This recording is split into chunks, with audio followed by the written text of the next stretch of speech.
welcome to the Dr. Paul Show. I have the pleasure of introducing Marilyn Malero. She was introduced to me by Tammy, who has worked with her and with me also with my TV show. She produces my TV show. And so we're doing a series on trauma, like PTSD and trauma, and I wanted Marilyn to come on because Tammy also really believes she has a lot to contribute here as far as her experience. And so, Marilyn, could you share with us your story and what happened with you and whatever you're allowed to say? Hi, everyone. Sure. Hi, everyone. Thank you for having me on the show, Mr. Corona. Um, my name is Marilyn Malero. At the age of 20, I was arrested for a double homicide. In 1993, I was sentenced to death by lethal injection. I did 5 years on death row. In 1996, I returned to court. In 98, I was resentenced to natural life without the possibility of parole. So Wow. my incarceration was May 11 of 1992. So I ended up, being sentenced to death row a year later after my arrest, which was on December 23rd of 1993. And I didn't have a trial. My attorney pled me guilty. So I can't really go into depth about my case, but I can speak to you about my experience Right. while I was on death row, on natural life, my lifestyle now. And Well, it yeah. hasn't been easy. It's been a rough journey for me. Well, thankfully you were exonerated, I heard, which is great. But yeah, tell us about that. Most of us can't even imagine, what life must be like in there, and especially. Well, I mean, in there at all, much less death row and much less life in prison. Um, so tell us about that time there. I mean, it must have been, I guess, difficult is not a strong enough word to use. Tell us about that. Well, when I first arrived to Dwight Correctional Center, everything gets shut down, and I didn't realize why the whole institution went on complete lockdown. And to dismay, I didn't see nobody but staff out there, and I'm like, where's all the prisoners at? Where's everybody at? Yeah. And that's because someone that's coming onto death row is considered highly max security. So I became a green badge, where there would be helicopters hovering the institution. I had to be escorted by lieutenants or captains or majors everywhere I went with a staff. So they treated us like we were monsters. But the just the thought of having to have someone there with you everywhere you go is kind of No depressing, private. is Yeah, annoying, no because they're private. like, they're constantly in your business. They know every move you make, every conversation you have with people, they are there. So like Wow. I said, it's very annoying, very irritating, but you kind of learn to deal with it within time. And as I walked into the death row cell, it was like a little closet. It was a small closet with a bedroom, a little desk with a window, and the toilet and the sink. um some items were given to me, some boxes and bags for me to put bedding on the bed and whatnot. But at that moment, me walking into that cell was like walking into a dungeon. It's like I walked into a dark space. I didn't want to turn the light on. I just wanted to be me, be left alone, and just deal with my emotions the best way that I could. Well, the whole night I couldn't sleep. The condemned unit had won a Christmas contest. They brought us a Burger King bag. That Burger King bag sat there till the next day. I didn't eat it or drink it. It just sat there. But there came a moment to where I just kept saying to myself, why me? Why does this have to happen to me? Why I didn't kill anyone? Why should I have to sit on death row? And I just started to just cry. My emotions got the best of me. The fact that I had uh, a date, which was February the 23rd, to be executed, kept resonating in my mind over and over and over again. And I just cried out loud, and I just got on my knees, and I asked God, see me through this, because I can't do it. I can't do this alone. And it just something that just happened like that the whole entire night for me. And then suddenly, out of nowhere, I got up, started pacing, and I fell right back on my knees again. And I just felt like a hand touched me on my shoulder, be like, my child, you're okay. You're going to be okay. And out of nowhere, I felt like that lift that kind of felt like, man, I feel like 50 pounds lighter. And I finally got up and I looked at the stuff around the room. I kind of peeped in to see what was in there. I saw beddings and pillows. I said, okay, let me make my bed. As the day went by, there was times that I would go out, take my shower, and mingle and speak to some of the ladies and staff. There was days that I refused to come out of my cell room because I was depressed. I was angry. I was feeling anxious. I didn't know part of me what was going on at certain times. It was just uncertain feelings that I couldn't recognize what they were. And little by little, depression started sitting in to go weeks without coming on my room. And, thank God to the ladies that were back there on death row with me, got me to get back on my feet so that I can become mobile, go to the law library, fight my case. Thanks to them, I got back into the courts, were able to, to get back into court for to withdraw my guilty plea. And unfortunately, it was denied again. And once again, I was sent back to death row. So it was like a reoccurring cycle all over again. I have to go through this nonsense all over again. The anger, the frustration, the emotions of, damn, when am I going to be able to see my kids? When I'm going to be able to contact my family and speak to them and be able to express what I'm feeling. And, the letters weren't coming in like I thought they would. And, the constant neglect of not having anybody there. I was starting to feel vulnerable. Did you ever get any visitors or no? And at some point, they started coming. So I would get visits like 3 or 4 times a week from Okay. my children, my mom, my brothers, and relatives and friends. Okay, So good. it started getting better. But as your children come during your visits and they're toddlers, they're like 5 and 7, they start looking at me and they're like, I'm shackled from my hands to my knees and around my waist. They're grabbing a quarter, trying to undo my shackles. And like, Mom, you coming home, you coming home. And you're like holding all these emotions in so your children won't see you crying.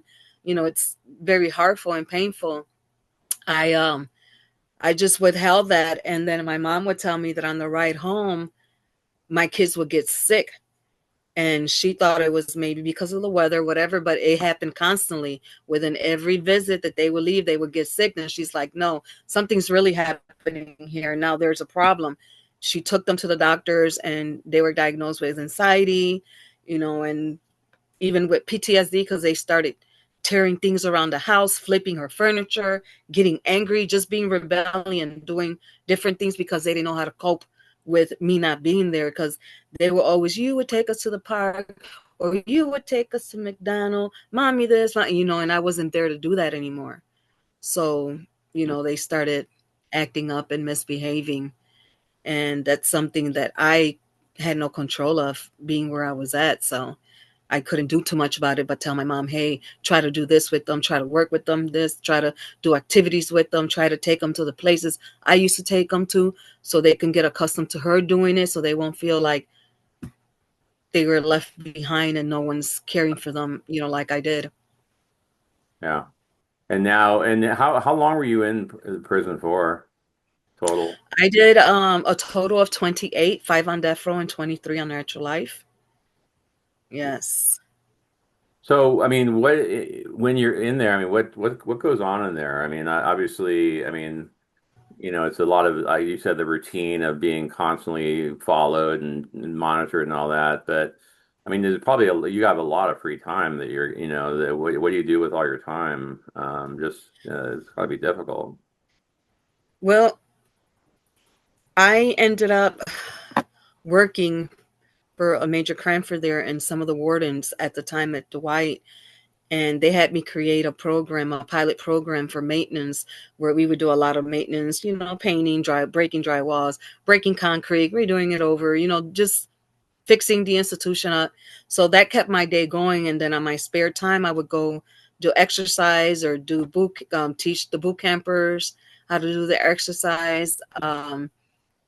I would crochet, I would paint. I love to paint. I would do my own artwork, and I would do a lot of crocheting items for my children, my mom, and I would write letters to people, to organizations, churches. Hey, I'm an innocent woman sitting in prison for a crime I didn't commit. I wrote like 3,000 letters, and I've never received a response during the whole time I was there until uh, it was, I want to say, January of 2020. It's when I received a letter from an organization named The Innocent Demand Justice Now. They were the only organization that reached out to me because they support people who are wrongfully convicted. They attend their court days, they do rallies for them, they write letters, they send them Christmas cards every year, and they were the very first persons that I heard from.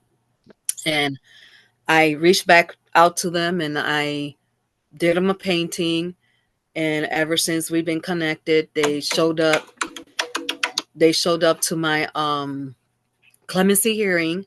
During my clemency hearing, they were there supporting me. They spoke on my behalf. Thank goodness they came in big numbers, that the parole board approved and the governor signed for my clemency. And in April of 2020 was when I was released. Right around COVID, I believe. That was right around the beginning of Yes, it was. Yes, it was. COVID. Yes. Or the coronavirus, the virus they named after me. So, so tell us about like, I mean, the effect this had on you and the trauma. I mean, have you suffered to this day with these symptoms? I mean, of being depressed and anxious, and or do you have like nightmares or flashbacks, or what? How does it affect you to this day? Oh my God. In the beginning of me coming out during the COVID, it was like a nervous breakdown. I kept having nervous breakdowns. I kept having anxiety. It's like it's different in prison versus out here. You would have thought that you wouldn't have to deal with a lot of the nonsense like you do in prison, Right. but out here is totally different. I came out to a whole totally atmosphere of people with attitudes out this world, and I'm like, is it because of COVID? And I'm like, what's wrong with these people? I had just got out. My son and a friend of mine took me to go to Target to go get some clothes, and you're supposed to be 6 foot away from each other, and this couple just walks by me and just bumps right into me, and I'm like, I turned around, I'm like, yo, excuse me, hey, apologize, you just bumped into me. My son's like, Mom, it's okay. No, it's not okay. If I didn't tolerate this in prison, why would I tolerate it out here? I'm like, no, it's not okay. Yeah. And my son's like, Mom, it's going to be okay. And then I started crying. He's like, Mom, why are you crying? I said, because I can't believe I came out here to this. I'm like, the rudeness out here is way, way more advanced than it is in prison. Yeah. Prison is buck wild, but out here, it's a different story. Yeah. It's a And I different think, story. and some I've heard from some that say who've been in prison for a long time is that it just becomes your life, It and does. it just becomes the routine of your life, and that Mhm. some people And say, you learn to accept it. So yeah, when you come out here, you don't want to accept it because you're like, wait a minute, I'm not in prison anymore. I shouldn't allow this and accept it anymore. right, right. But it happens. One of my all-time favorite films is the Shawshank Redemption, Mhm. and with Morgan Freeman, and that's like one of my all-time. So it just reminds me a little bit of that when sometimes when you get out, it's there it just there was that in that movie there was that guy that got out and he ended up hanging himself because he just didn't belong Yeah, anywhere anymore. He yeah, didn't feel like he was a part of something, and so I'm sure it was a huge yeah. adjustment. Are you still feeling though the mood changes or the nightmares or flashbacks? Is that still affecting you? Yes, it does. It does. I still have sleep deprivation. I don't sleep good every day. I had an encounter at my son's house where I was sleeping, and out of nowhere I felt like a black mist. Well, I was sleeping, a black mist pushing me down into the bed, and Hmm. I'm trying to call for help, for help, for help, and I couldn't hear anybody. I couldn't hear my son get up or nothing. A phone call is what woke me up, and it was a friend of mine. He woke me up. He's like, "Hey, are you okay?" And I'm like, "Hell no, I'm not okay, bro." I said something was choking me or, sinking me into the bed while I was trying to sleep. He's like, "I felt it." And he's an individual that believes strongly in God, and I believe in God myself. And he felt something going on with me. That phone call woke me up. Then the next day I got another text message from another friend of mine. It's like, "Hey, I felt like we were in the zombies, where you were being thrown over a bridge, and I'm trying to grab you and the zombies were trying to take you." I'm like, "Oh my God."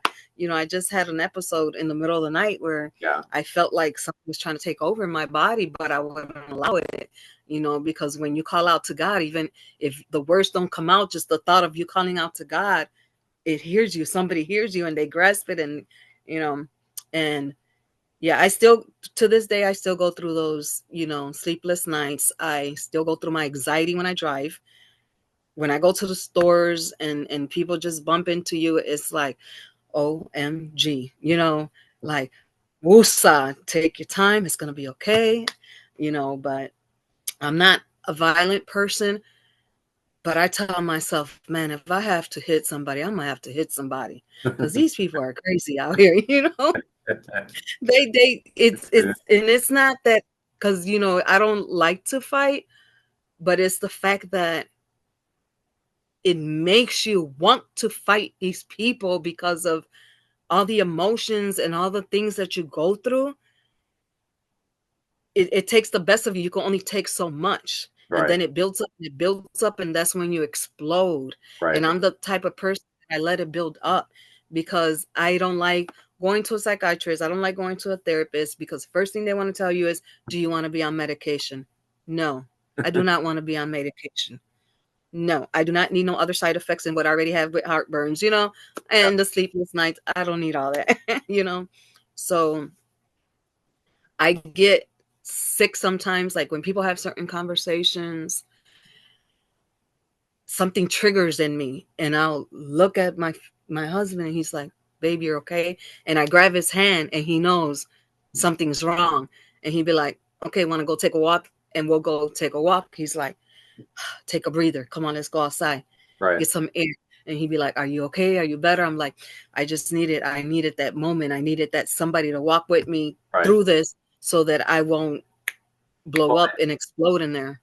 I talk about that with my patients about, when you are faced with that acute anxiety, first thing to do, Hmm. if it's light out and it's safe, is to quickly go take a walk, because Hmm. it gets you outside, gets you breathing. Because the Yes. secret is you need to kind of slow down the breathing and deepen. Yeah. Sometimes you just have to just slow. Sometimes I just talk about deep breathing exercises to try to just slow it down and just Hmm. and do it that way. And it's exercising regularly can help. And I mean, I'm a medication guy, so I know I can give you something that could help, but but basically, with PTSD, obviously you have a really good reason for it, and what you went through. But Yeah. I During my release, I have been, the 5 years that I've been released already, I've been homeless twice. you've been what? It's been hard for someone. I've been homeless twice. Well, It's hard for someone who think that they can make it.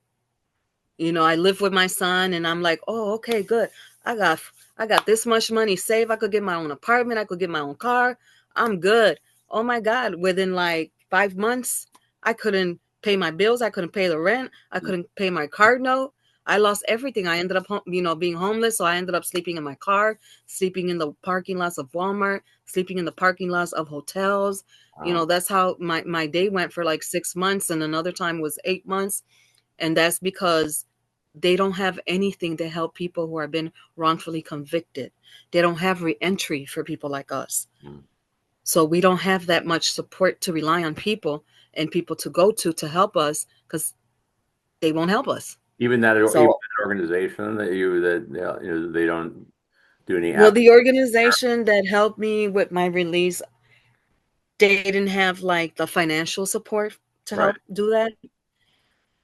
Basically there's just more moral support, than anything. So, but yeah, those are constant struggles that we go through. And those are things that resonate with me and stay with me, and I can't forget it. And those things are just hurtful, but sure, you gotta move on. You can't, as much as it bothers you and as much as it affects you, you right. have to keep living Well, life. you can't you can't change the past. So you can move on, but it's still. I mean, we can say that, but that's with what you went through, that's not easy to just brush that off and say, oh yeah, just 28 years. That's all. Mm-mm. It's that's how has this affected relationships since you gotten out? How are you doing as far as just relationships with your family and I know you're married, right? So did you get married when you got out, or is this from previous? Just previous. Yeah. um well, with the family, it's been, I'm still getting to learn people. Mhm. I'm still getting to feel that, are we connecting? I'm not sure if we are. Mhm. So I have like that doubt, especially like with my children who's been tremendously affected. I have two sons, and it's like I haven't had that sit down with my two sons about my situation with this case. They've heard different versions, and they know that I'm out here because I was wrongfully convicted. The individual went ahead and confessed and said, you know, they committed the crime. So now they know that I had no part in it, that I was innocent.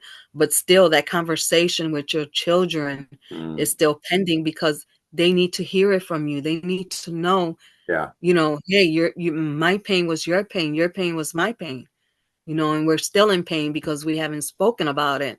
Right. And knowing that your other child is constantly in and out of mental institutions, basically the whole time you were incarcerated, that's another Wow. effect in my life that I'm constantly dealing with, because he's 37 years old, and 37 years old, he's like he's 18, 16.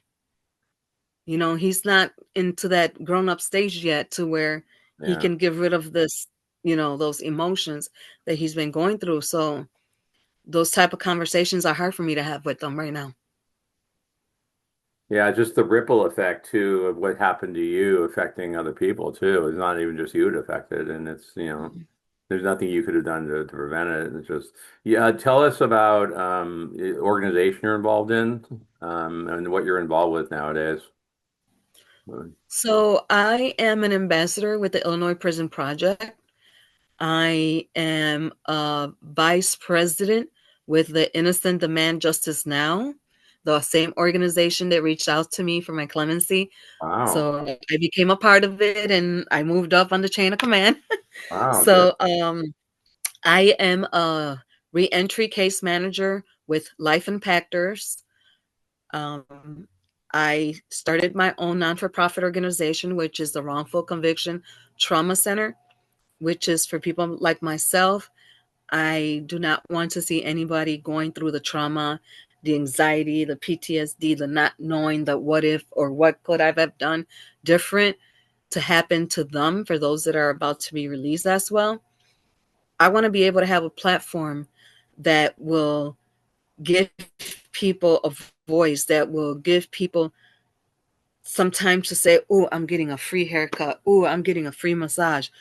Oh, I get to speak to someone that's been impacted as well as myself, and not be able to be judged, or be able to be, hey, you need some medication because you need this for this. All these diagnoses. No, we don't need medication. We just need to vent. We just need to release all these emotions out. And we tend to suppress them because we don't know how to release it, or who to trust to release it to, Yeah. because not everybody understand our pain. I don't care if if you're just a civilian out there, or let's say you, Mr. Corona. I can explain this, but you don't know. You can't fathom Right. what it was like for us to be in there. So a lot of people think they do and they don't.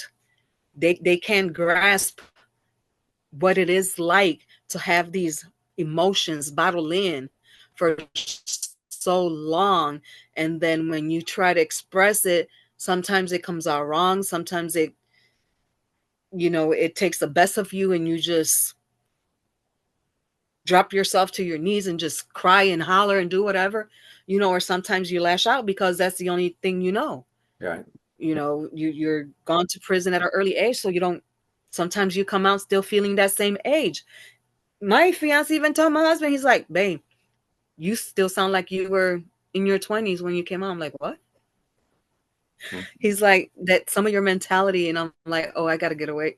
It's not like I was a bad person or anything. He says, but I'm still thinking, I'm like, because I'm so lost. I don't know nothing about technology. When I Right. went in, I had a beeper. I said, guy, come on. I had a beeper. I don't know nothing about a cell phone. So When I was you weren't on, released, they didn't have TikTok and Instagram and all this. none of this stuff. So when I first got released, both of my brothers gave me their phones. Hey, mom's on one line. Hey, dad's on the other line. And I'm grabbing the phones, and then I'm like, oh, but ain't nobody on the line. What happened? They're like, oh, you can't touch this because it hangs up. I'm like, oh my God. So I can't touch the phone because it's going to hang up. So it was like, even with technology, with the computers, trying to learn, Yeah. it's like baby step. It's like either it computes or it doesn't. So those are the things that we're dealing with. Some things stick with us and some things don't, and some things you learn faster than others, and then some things it's like you can't seem to grasp it Yeah. at that moment, and then like a month or two later be like, that's it, that's all I had to do. And I struggle for like 3 or 4 months, and I'd be like, I'll be damned. So it's a mental thing. You It's are you writing a book too? I heard you were writing a book about this Yes, stuff. I am. Yes, I am writing a book about my situation. Hopefully, I can grab the attention of the readers, and I Yeah. hope they like it and they come to understand, that wrong is being done every day out here by a lot of people, regardless whether they're detective, prosecutor, judges, Mm-hmm. even attorneys. They're crooked. They work together. Oh yeah. Not everybody's dirty, not everybody's crooked. Don't get me wrong, because I've Yeah. met a lot of good, wonderful officers and detectives and stuff alongside with Yeah. our organizations and stuff. So, but just the fact that they need to be educated and they need to know, Yeah. that we don't want this to happen to Right. our new youth here, to our Right. new generation. What's the name of Mhm. the book and when is it coming out? Well, the book, I'm not sure when it's going to be released because I'm still in the process Okay. of writing the book, Okay. Good. but the name of the book is They Tried to Kill Me. Oh, nice. Wow. Oh, you know, Catchy. it's I like it. yeah, They Tried to Kill Me is the name of the book, and I was to die silently, but I live to tell the world. Hmm. That's the name of the book, and look, I show you right here. Oh, nice. Oh, wow. So that's the cover of my book. Hey, oh, Yeah. the cover. That's Oh. great. Hmm. So, being a writer, I know it's a process. I've written 6 books now, and it's a long process with writing, and it's not as easy as people think it might be. Yeah, Um, it's not easy. It's even harder for someone with my situation that has to relive every encounter right. from the very moment of my arrest all the way till now. It's kind of hard. Like I tell Tammy, I said, I'm sorry it's taking me a minute, but having to relive this sometimes drains me out. And I don't come back to like 3 or 4 days later, a week later, until I'm able and feel better to continue writing the book. Yeah. Well, anything else you'd like to tell us before we close out? Anything else you'd like to share with us? Well, I would like to say that I want people to understand that PTSD is a real thing. This is not just a make up story or make up thing. People do suffer, and a lot of people suffer in silence, because I know I'm one of them. I tend to suffer in silence. I don't want people to see me vulnerable or weak, because I feel like people will take advantage of you when they see you that way. So I want people to pay attention to the signs, because this can happen to any loved one, any of their loved ones, and a lot of people miss the signs because they're not aware Hmm. of what these signs for PTSD are. So Yeah. And it's not just, they need to be educated. They need to educate themselves when it comes to PTSD. yeah, and that's what we're doing this series because it's not just people think about the war and soldiers. It's not just soldiers in the Yeah. military. It's also victims of crime. It's victim, it's your situation, obviously, very traumatic. And people can't help it. You can't help what happened to you, and but I think you have a good attitude moving forward. I think. I mean, thankfully you've done something positive and kind of moved past it. But yeah, it's still going to be a struggle, because it's still hard to get rid of all that. But hopefully with time, and it's going to get better and better. So. Oh, trust me, a lot of people's like, oh, you're always happy, da da da. But that's sometimes like what you say, a facade you put before people, because sometimes you're not feeling too part, but you gotta act like you are, Mhm. so you gotta sometimes pretend that you are, but you're not. Yeah. And even at work, I'll go to my boss, oh my gosh, Yolanda. And she's like, what's wrong with you, girl? I said, I can't do it today. I need a break. I need a break. She's like, take a breather. Just go take a breather, and sometimes when you're in a big crowd, that kind of does something to us when you're in a big crowd. Mhm.